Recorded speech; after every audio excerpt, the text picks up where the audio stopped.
Welcome to Comics Bazaar, the channel of comics commentary and arcana. This issue features the Uncanny X-Men number 225, cover dated January 1988. So this is the first official part of the Fall of the Mutants crossover that took place in the winter of 87-88. And this cover is by Marc Silvestri and Dan Green, the interior artists, and we see here the X-Men facing off against Freedom Force. So open up the first page, and what we see here is a sketchbook, and it is images of the X-Men fighting Juggernaut, and it's a reference to a storyline that took place in Uncanny X-Men 217 and 218, 218 being Marc Silvestri's first issue on the series. And it turns out to be the sketchbook of Peter Rasputin, aka Colossus, who is still recovering physically from injuries he sustained in the Mutant Massacre when the Marauders attacked the X-Men. And he is taking time out in Edinburgh, Scotland, where he is surrounded by a bunch of local kids outside what appears to be a comic book shop, or at least a science fiction store, and they're admiring his sketches. And he is telling them a little bit about how he was ill and was only recently released from the hospital. And they're debating about whether he's American or not, but of course he's Russian. And then a couple of other children turn up and start talking negatively about the X-Men, saying that X Factor are real heroes. They're ordinary folks like us. And the two groups of children start to fight each other in terms of their support of the X-Men versus X Factor. Peter breaks it up, and the other gang head off and leave with an insult regarding mutants, because they think that it was the muties who wrecked Edinburgh the previous winter. Again, reference to that fight between the X-Men and Juggernaut.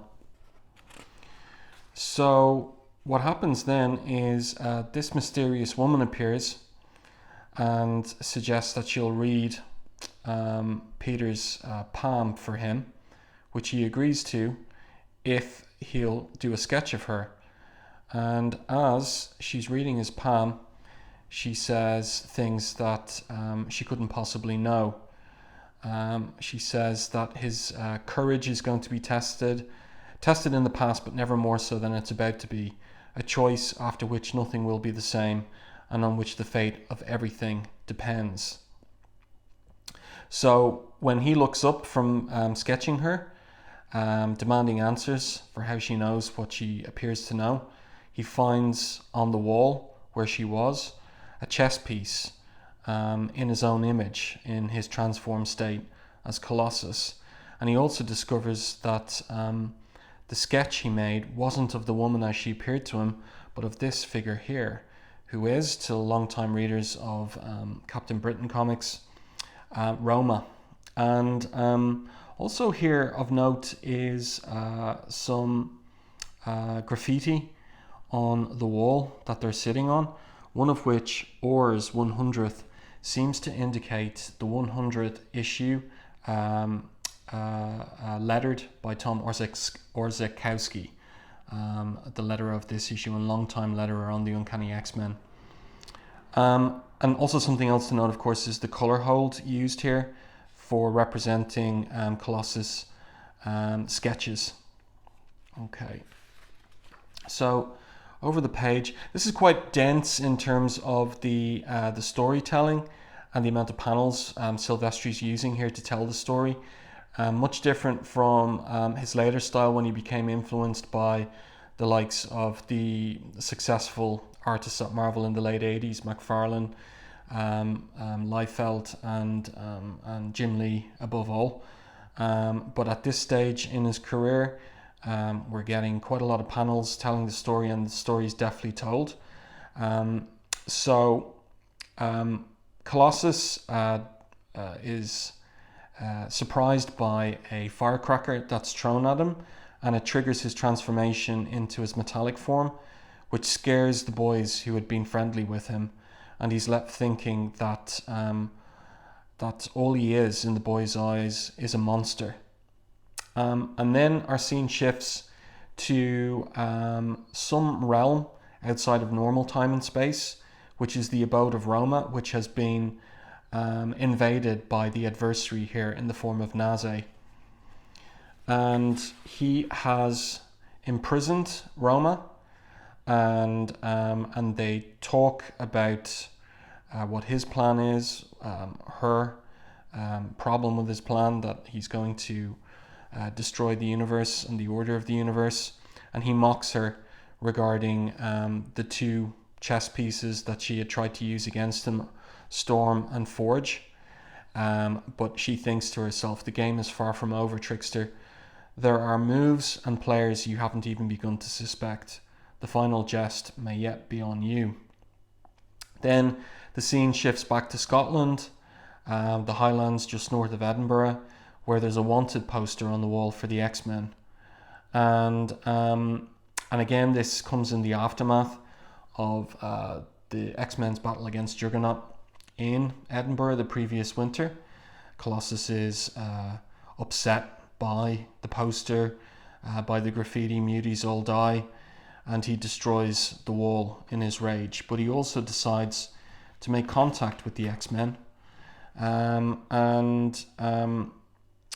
But first of all, he agonizes over his situation, his inability to transform back to his human form. He seems to be stuck in his metallic form. And an interesting little artistic choice by Silvestri here. So it appears that he takes this particular image of Colossus looking down at the chess piece Roma left him, and photocopies it and blows it up for the last panel on the page. So hardly because he was rushing, even though there's 23 pages of interior story in this issue, but I doubt it was because he's rushing, and it's more of a artistic choice to zoom in on Colossus, minus the not exactly sweat or steam or whatever it might be there in that particular panel. And then over the page, yes, he decides to contact the X-Men to use the public phone box, but he underestimates his strength and he seems to destroy the phone. But thankfully for him, he hasn't completely destroyed it, and he gets a call through to Xavier's School for Gifted Youngsters and asks for his sister Ileana, and she uses her interdimensional teleporting powers to instantly appear, and they reunite, and he tells her that he needs to get in touch with the X-Men, and she tells him no problem at all. She's going to use her abilities to hook him up with the X-Men again, even as she and the rest of the New Mutants are embarked on their own mission, which is told in New Mutants number 58.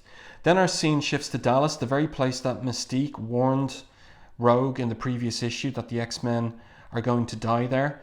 But the X-Men have taken the Blackbird and they've flown there, and they're inspecting Eagle Plaza, which was the former residence of Forge, and which had recently been visited by Storm in Uncanny X-Men 220 when she was looking for him to reverse the process that his technology caused back in issue 185, where she lost her powers. So they find no sign of Forge. The building itself has been abandoned and is open to the elements. They find snow inside. And Wolverine elects to investigate the building by himself, because he knows that there's going to be deadly defenses that Forge has set up, and indeed there are. So he gets blasted by a laser barrage. Longshot insists that the X-Men go in after him. So Longshot makes his way in, and because his heart is pure, his mutant luck power allows him to avoid the laser blasts. But ultimately, as he's lifting up Wolverine, he does get zapped in the shoulder. The other X-Men get involved. Havok in particular, who's one of the most powerful members there, uses his plasma blast to help out. Rogue grabs both Wolverine and Longshot, but then she flies straight into Stonewall here, a member of Freedom Force. And what we then get is a face-off between the X-Men and Freedom Force. This is a great page here by Silvestri with the Blob riding an avalanche of concrete and earth created for him by another team member of Freedom Force, the aptly named Avalanche. So Blob uses the wave of rubble to leap onto Wolverine, but I love the way that Silvestri has drawn inside the lettering for this particular sequence. So we see Wolverine looking up at the Blob, closing in and falling down on top of him. Thoom, right into the last panel there, the M. A really nice artistic choice by Silvestri. And I wonder, was Orzechowski involved in doing the actual lettering here?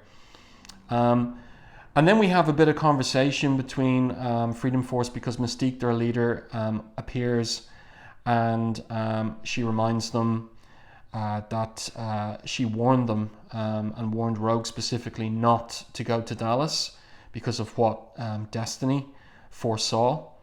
But the X-Men in the background, Psylocke and Dazzler telepathically are developing a plan to hit Freedom Force, which Dazzler does using her light powers. And then the two teams start fighting again, which Mystique didn't want. And in particular, there's a moment here between Spiral, who is the transformed, altered form of Ricochet Rita, Longshot's erstwhile girlfriend from the Longshot miniseries. She's got nothing for hatred for him now, and so she attacks him, but hopes that he doesn't recognize who she is originally. And Psylocke attacks Juggernaut telepathically, as she did before. Not Juggernaut, sorry, the Blob, as she attacked the Juggernaut telepathically back in Uncanny X-Men 218. But the Blob is immovable. That's his style. And Psylocke meanwhile is attacked by this member of Freedom Force, and the various members of the teams continue to fight each other. But I really like this scene where we get back to the Blob, and Silvestri illustrates Wolverine hitting the Blob in the backside with his adamantium claws. So that's got to hurt. And as the Blob is falling back to Earth again, Colossus appears, teleported there by his sister, just in time to really land a haymaker on the Blob. Whammo. Excellent. Again, just great storytelling here by Silvestri, kind of funny too. But then we're back to the fight between the X-Men and Freedom Force. Apparently Storm appears, but Rogue knows, of course, it's not Storm. It's Mystique in disguise, using her shape-shifting abilities. And just as the X-Men are gathering up Mystique, the unconscious Mystique, and according to Wolverine's plan, going to retreat into Eagle Plaza for cover, Destiny warns Freedom Force to stop them at any cost. They mustn't enter that accursed tower, because whoever's inside Eagle Plaza when dawn breaks will die. And she continues in the final panel, just indeed, as a rip opens up in space-time. She says, "It's begun. The end, I fear, of the X-Men and possibly the world." So this was a kind of a second prologue to the Fall of the Mutants storyline, really setting things up for the next issue, which is a double-sized issue, and which I will be reviewing in an upcoming video. So I hope you enjoyed this particular video. If you did, please like the video. And if you haven't done so already, subscribe to the channel and stay tuned for more content like this.